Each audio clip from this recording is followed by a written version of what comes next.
going on, Jerome's? So everyone and their mom knows that JJ McCarthy is quarterback one for the Minnesota Fighting Vikings. Hail to the... Yeah.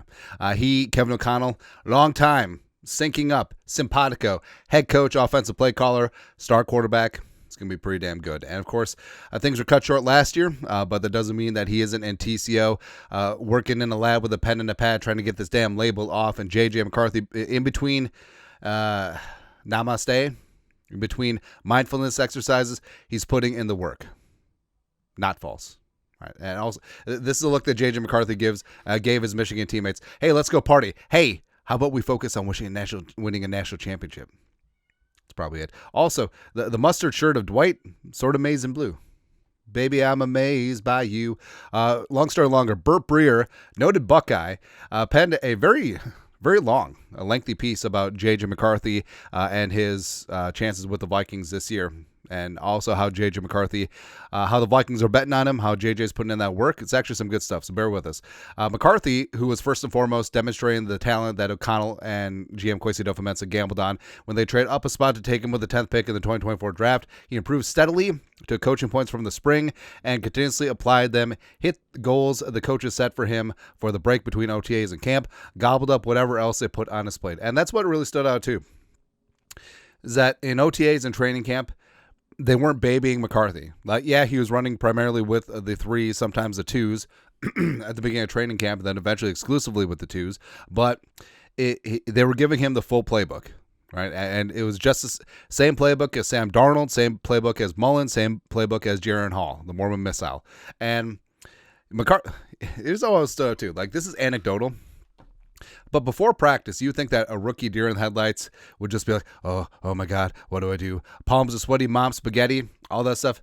JJ McCarthy was out there joking with teammates, coaches, the referees they would have in for the day, the training staff and stuff, the equipment staff too, Terrell. It was great. It's fantastic to see. You know what that means? It means he's confident because he put in that work and just like, hey, it's like if you study for a test that you know you're going to ace. That's what it is. You only are nervous if you haven't prepared. That's what it tells me about JJ McCarthy. It started showing up more and more, O'Connell said, told me Thursday, and that's always a real positive from my perspective when you can really start stacking coaching points onto things that show improvement on or ownership of his overall understanding of our offense, the comfort level, even in the reps, whether it was versus the number one defense or in competitive situations in practice. You were starting to see him play faster but under control while still maintaining the principles that we're coaching. Plus, it's fun to see later in training camp where it was McCarthy with the twos, and he'd often be facing Flores and the first-team defense because a lot of times it would go ones versus twos and then twos versus ones, and it was a lot of fun. And McCarthy even mentioned before the Raiders game, memories, that it would be nice to go up up against a defense that isn't Brian. That'd be nice to go up against a defense that isn't Brian Flores's. It's fun, man. But we're starting with a story that to me is fascinating in any NFL right now, and that's where the Vikings are at quarterback. It's McCarthy's show, and he's going to get the runway to affirm that over the next 2 months. I mean, what does he have to do? Everyone is expecting McCarthy to lose this job in OTAs and mandatory minicamp. How's he going to do that? Beyond knocking on all the wood, getting hurt, or just looking like a doofus, throwing like Tebow? Like, does anyone really expect that? Nah, there's a lot on the line for everyone involved. Yeah, but same thing with everything. Quote, he was already pretty accustomed to the play-action game, the keeper game, O'Connell said. He was already on the details of the play-action game from the fake to the setup to the top of the drop, and his ability to drive the football. He had already demonstrated that. That's what's great, too. Instead of coming from a wide open college scheme, a lot of RPOs, a lot of half-field reads. I mean, JJ McCarthy was running a professional style offense with Harbaugh in Michigan, which is also good. So there really wasn't a lot of transition there. It was more so the drop back pass game, whether you're talking quick game, 3-step, 5-step, whatever it is, and just at the top of his drops, making sure he had a base, balance, and body position to set throws. And we saw in that second Lions game the importance of having good mechanics because one of the reasons why Sam Darnold was just sailing balls all over the place is that his footwork was a mess, right? His feet and his eyes were not aligned like Kevin O'Connell talks about all the time, and it was just terrible, just not good.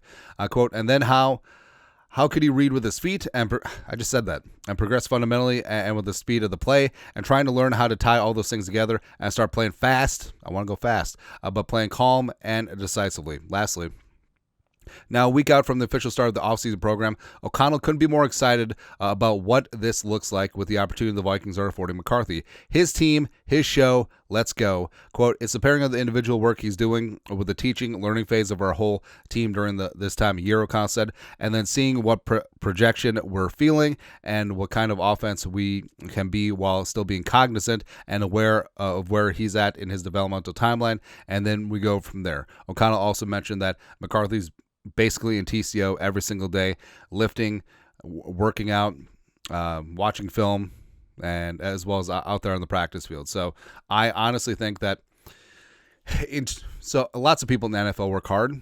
I think JJ works just as hard as anyone out there, especially at the quarterback position. So I think that first off, he's got that massive chip on his shoulder, coming in from Michigan. Oh, he's a game manager, blah, blah, blah, blah, blah. And now come back from that injury. And, McCarthy's not a dummy. He understands that this was a coveted spot. That's why Rodgers reached out to the Vikings. Do you want me?